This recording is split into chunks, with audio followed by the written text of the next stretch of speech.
Assalamualaikum warahmatullahi wabarakatuh. Bismillahirrahmanirrahim. Alhamdulillahi rabbil alamin. Wa qad amarna bittiba'il ulama'is salihin. Wa sallallahu wa sallama ala habibina wa sidna Muhammad sallallahu alaihi wasallam. Al-mab'uth rahmatan lil alamin wa ala alihi wa sahbihi ajma'in. Amma ba'd. Para sepuh, para kiai, ashab al-ma'ahid wal majalis saniyah wa ala raisina jami'a Kiai Dr. Mas Aang Abdullah Zaini. Beliau tadi kasih ini karena saya kedinginan, padahal ada yang lebih menghangatkan lagi Pak Kiai daripada ini Pak Kiai. Rupanya ya Ang taunya ini saja yang menghangatkan ya, padahal ada. Jazakallahu khairan.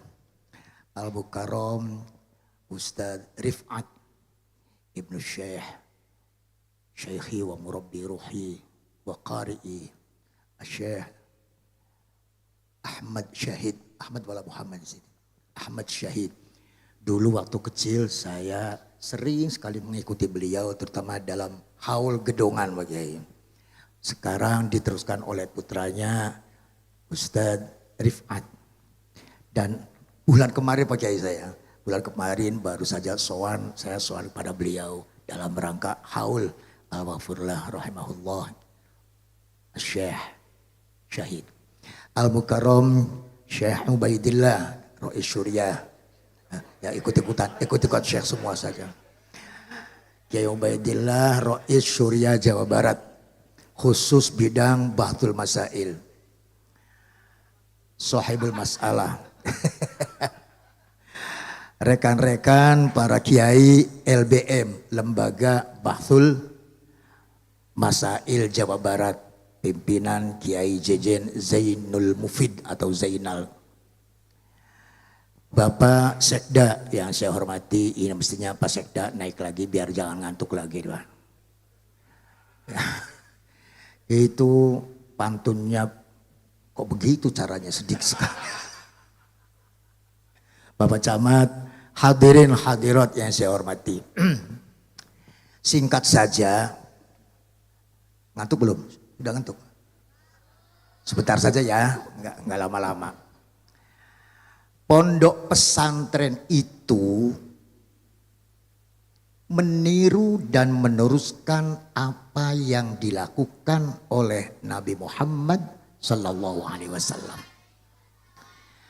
Nabi Muhammad pertama diberi wahyu nubuwah. Wahyu Nabi, apa itu wahyu nubuwah? Wahyu ilmu saja, ilmu ansikh, yaitu di dalam gua.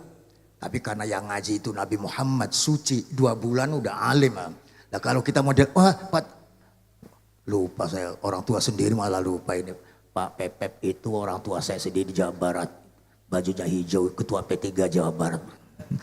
Dan anggota DPR ada lagi ya, ibu. Bahwa Allah itu pertama mendidik Nabi dimasukkan ke gua Hira.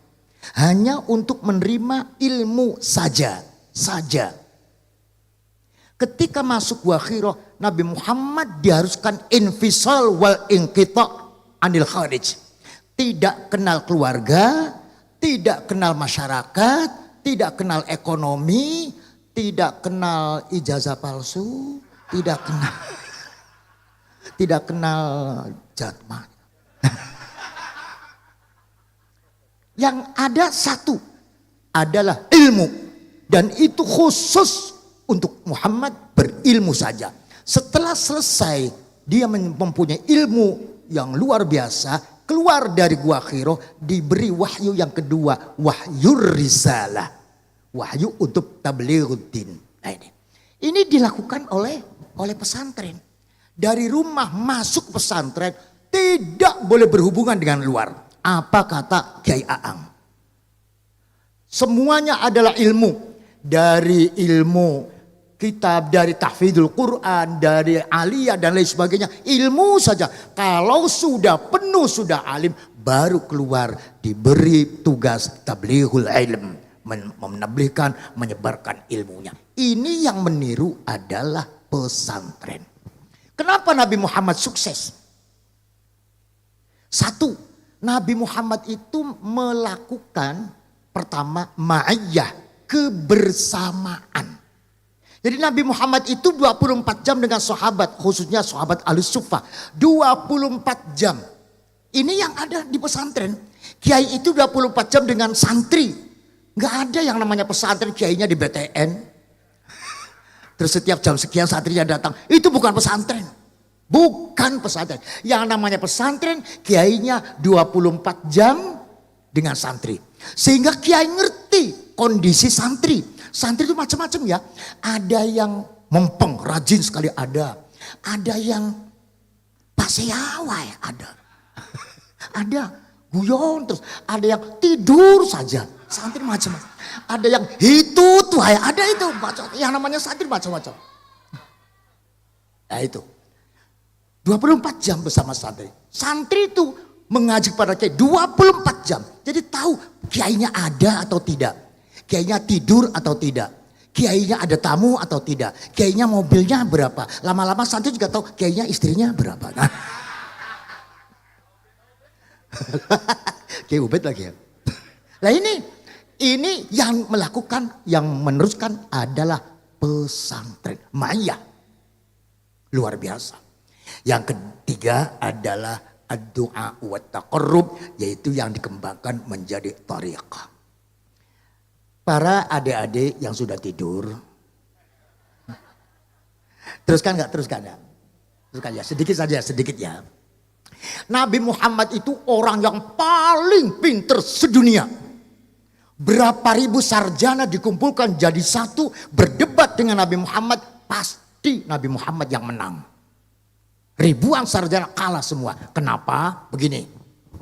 Coba ya. Allah punya Al-Quran. Kalimatnya punya.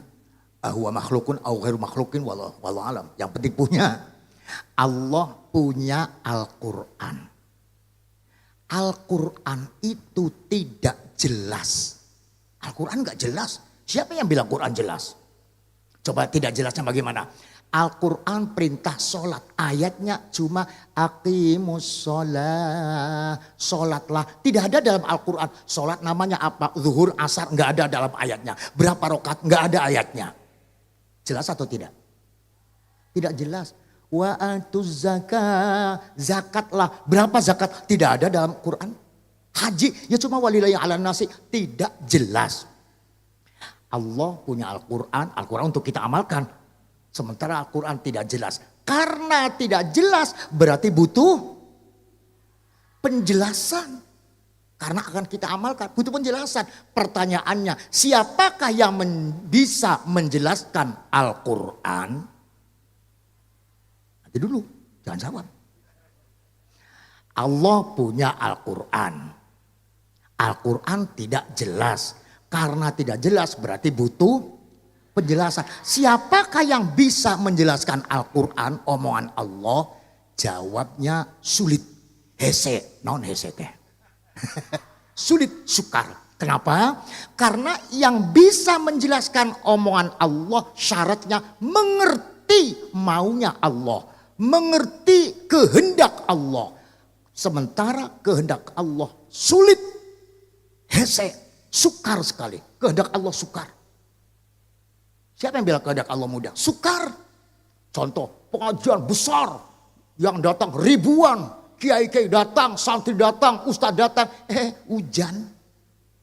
Ini maunya Allah apa sih? Pengajian kok hujan? Padahal pengajian isinya baca Quran, sholawat, doa, sodako. Kok hujan? Begitu tarling dangdut, tidak hujan. Coba ngerti nggak? Nggak ngerti. Ini Allah maunya apa sih? Ketika pengajian hujan, begitu dangdutan tidak hujan. Ini sukar dimengerti, sukar dimengerti.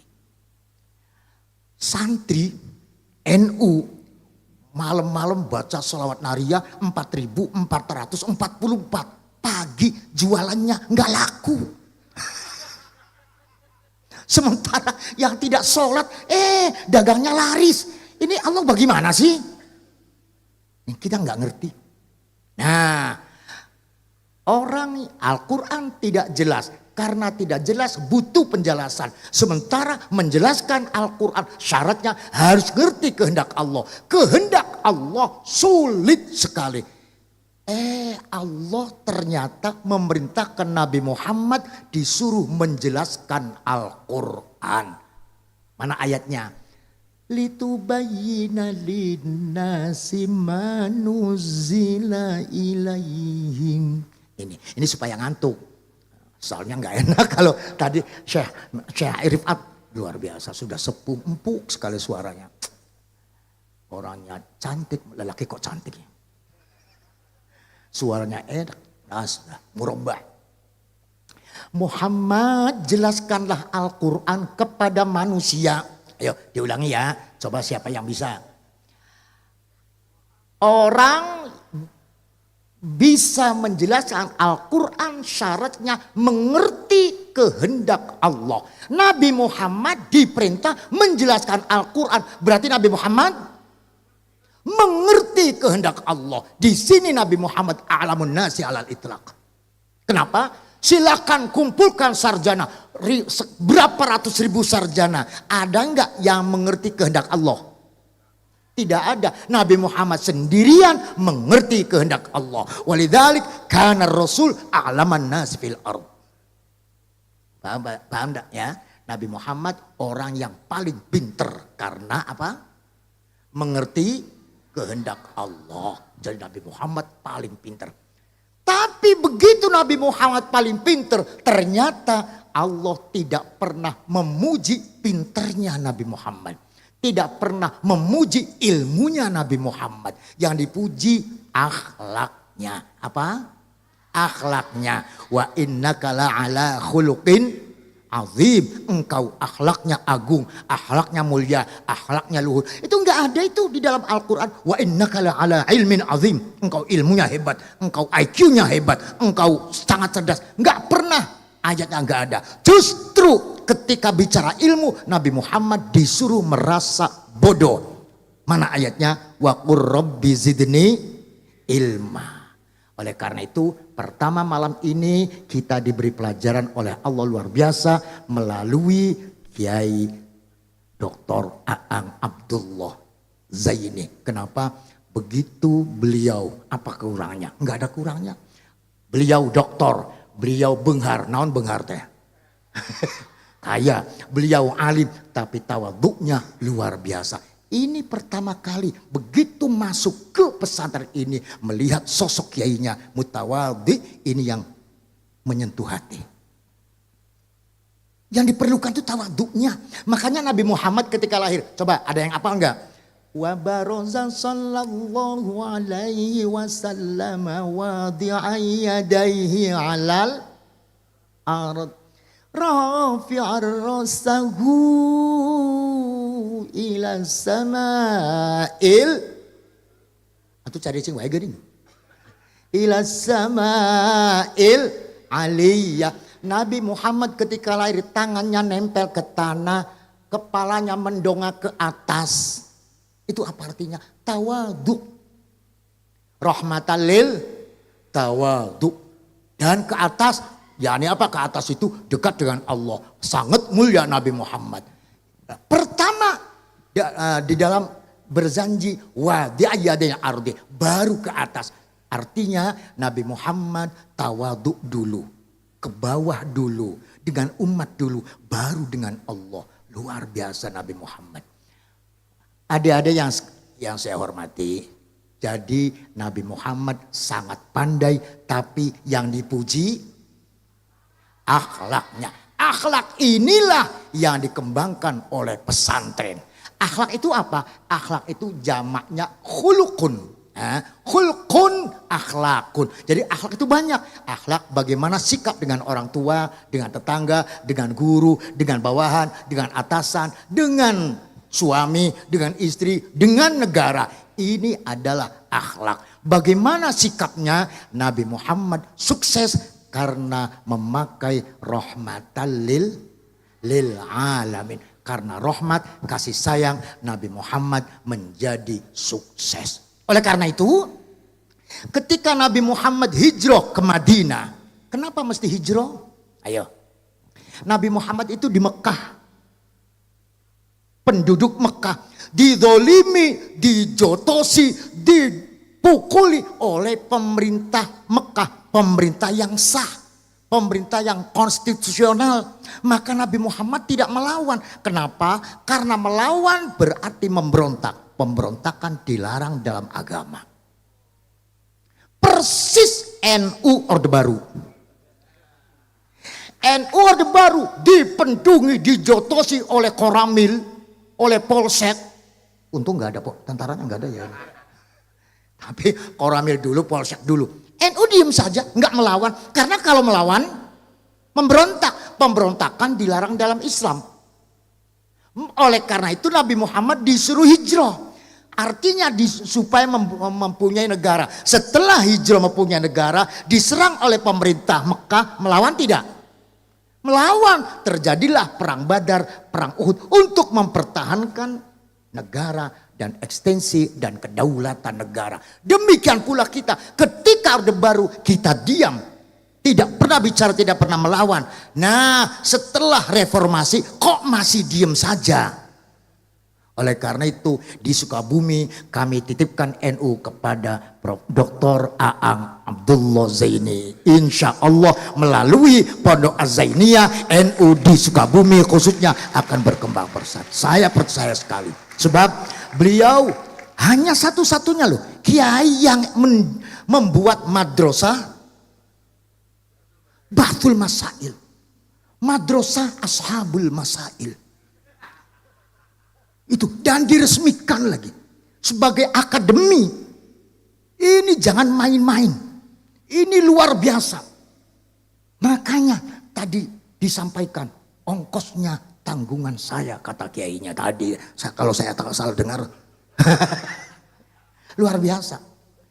Beliau ini Bahtul Masa itu kiai-kiai yang datang. Pak Kiai ini kamarnya, datangnya bawa istri, jangan khawatir. Ini kiai-kiai itu tuh kiai-kiainya banyak itu dikasih kamar, dikasih kamar semua, suruh bawa istri semua tanpa AC karena sudah dingin. Di sini daerahnya dingin, oleh karena itu jaminan kiai di sini banyak anaknya. Para rekan-rekan, bapak-bapak kiai yang saya hormati, adik-adik sekalian, sudah ya paham ya, Nabi Muhammad pinter. Tapi tidak dipuji pinternya, yang dipuji akhlaknya. Nah, ini catatan pertama. Bagaimana tentang akhlak? Akhlak yang dikembangkan hanya satu yang mengembangkan akhlak adalah pesantren.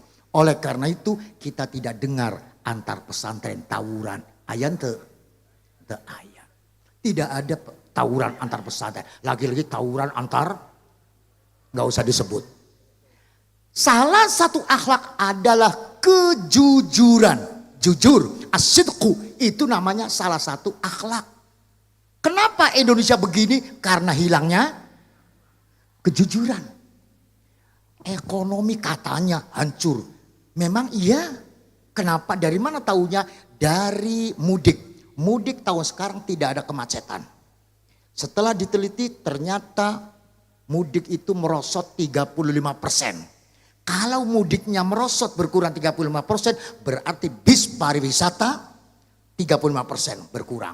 Kalau bis pariwisata 35% berkurang, berarti hotel-hotel merosot. Kalau hotel-hotel merosot, tempat wisata merosot. Kalau tempat wisata merosot, berarti warung makan merosot.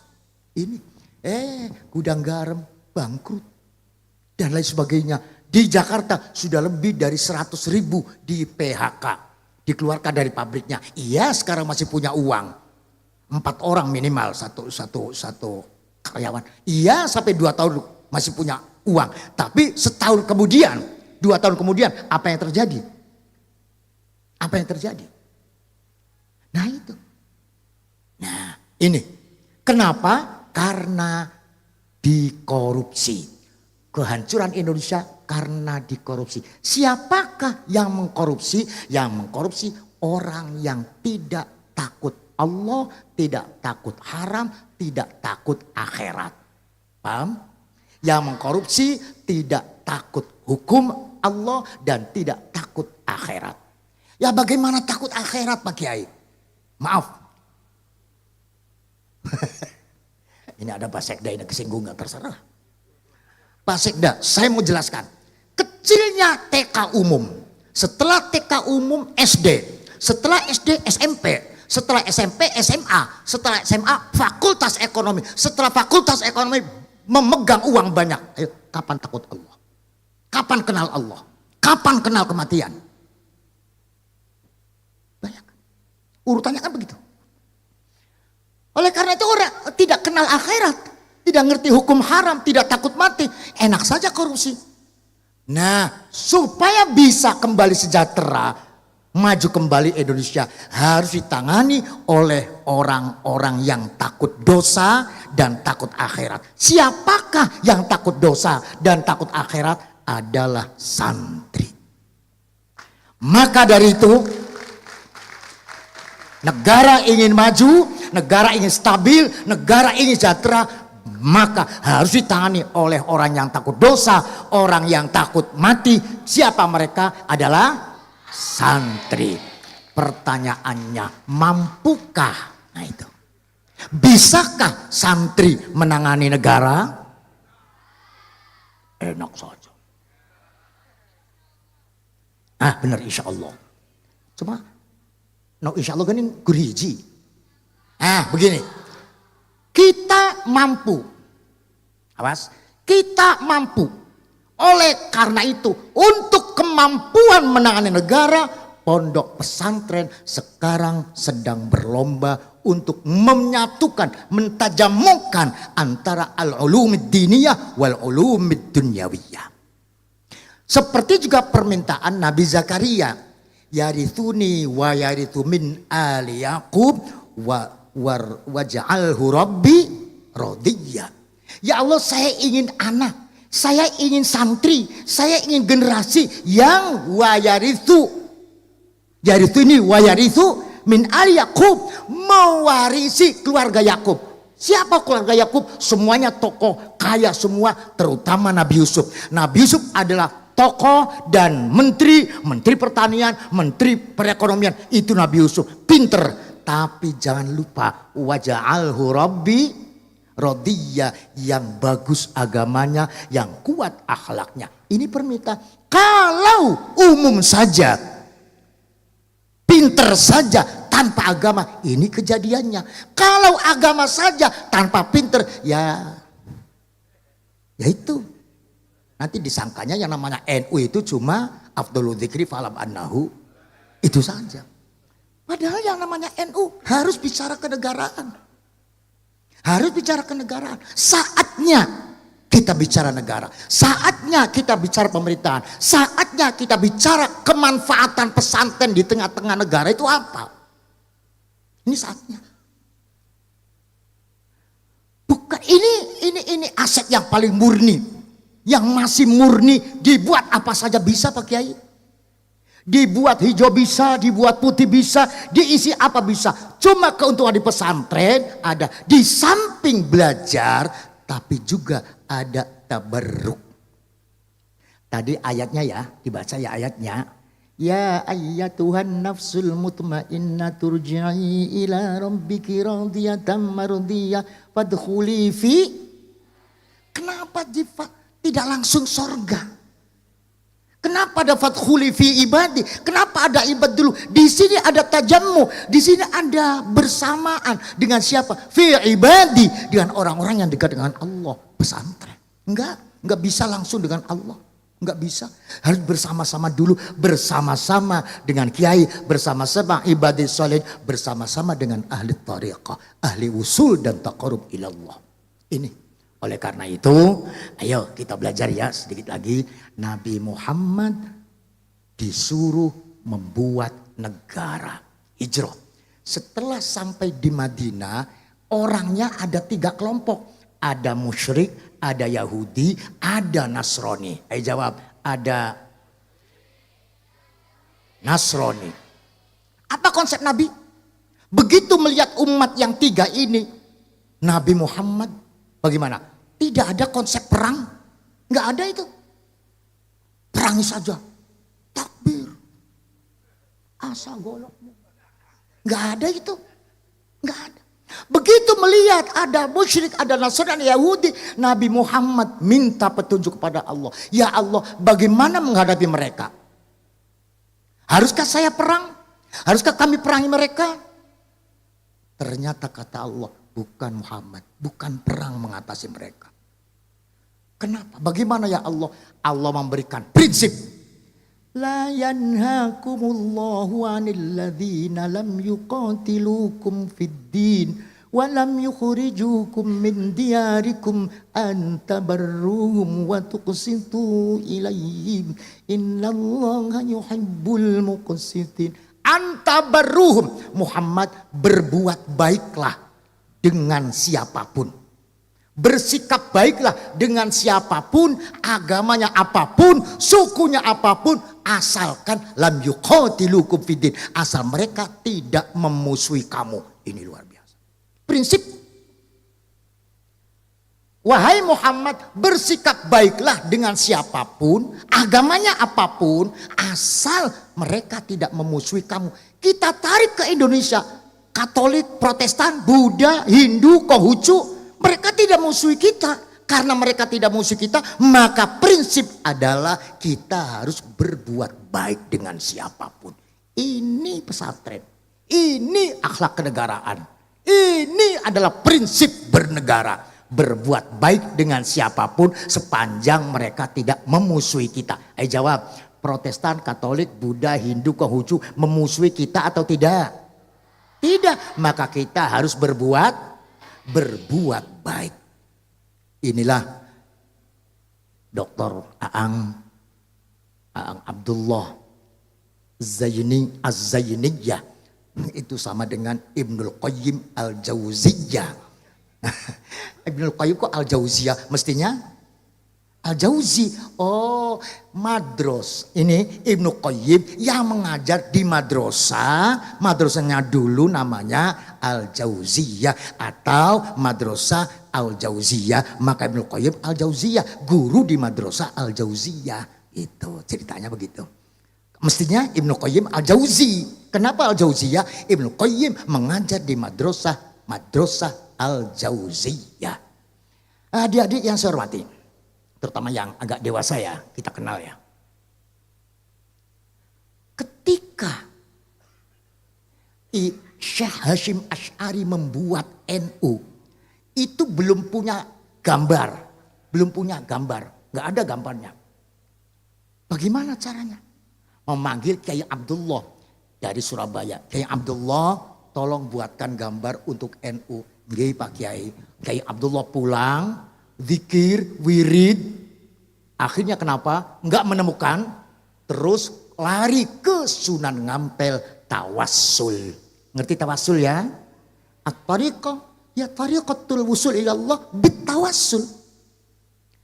Allah itu iyyaka na'budu wa iyyaka nasta'in ihdinas siratal mustaqim. Lantas siratal ladzina. Wahai Allah, berikan aku jalan yang lurus, agama yang benar. Jalan siapa? Mestinya sirotoka, kan begitu? Jalanmu, kok sirotol ladzina? Ini tawassul. Luar biasa. Kitanya saja yang nggak paham. Nah itu, tawassul. Tawassul itu nak boleh. Jangankan pakai pesantren begini. Nabi Yusuf dibuang oleh keluarganya 40 tahun. Setelah ketemu, Nabi Yusuf bertanya, Kak, Mas, bagaimana Bapak? Ya Allah, Bapak sudah tinggal kulit saja, kurus sekali memikirkan kamu. Nangis bertahun-tahun sampai maaf matanya buta. Matanya buta? Iya. Kak, Mas, bawa saja baju saya, usapkan ke wajahnya ayah, nanti melek lagi.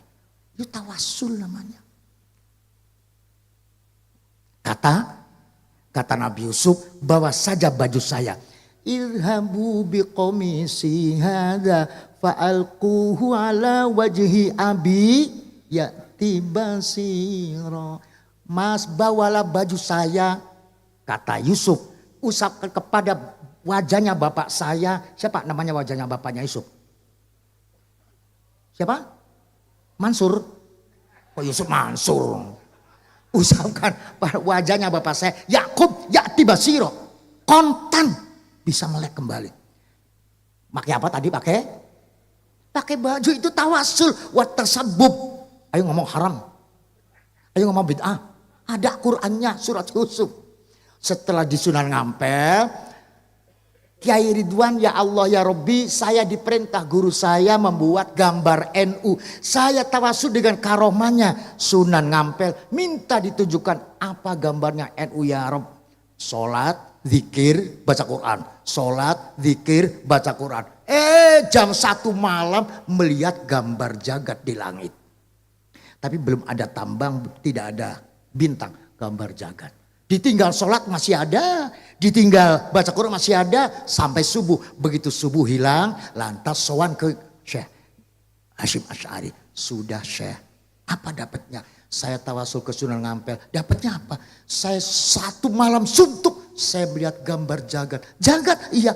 Alhamdulillah, NU gambarnya jagat. Berarti NU harus bisa mengayomi orang sejagat. Berarti NU harus bisa mengayomi bangsa orang sejagat. Semuanya sejagat. Bersama NU sejuk. Bersama NU enak. Bersama NU nyaman. Inilah NU. Makanya kita melihat Banser walaupun bajunya loreng enggak takut. Sebab di hatinya ada jagatnya daripada melihat yang anu bisa anu nantinya.